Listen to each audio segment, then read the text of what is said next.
as he was delegated power by the executive. Director General of Police DGP LR Bishnoi on Tuesday revealed that the violence which had taken place at CMO office in Tura on Monday was pre-planned with a motive to cause physical harm to Chief Minister Conrad K. Sangma. While speaking to reporters, DGP informed that a total number of 20 people were arrested, including 16 women, for their involvement in the violence. He further informed that there are another 25 people who are involved in the violence and has been identified. Bishnoi admitted that there could be minor lapses on the part of the police to read the situation.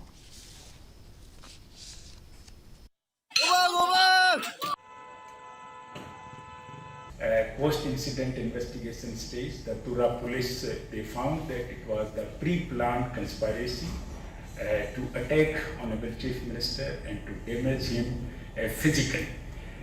Why they are saying like this? Because they gathered clinching evidence that money was distributed on 23rd July to some of the youths to create the scene violence there on the sites.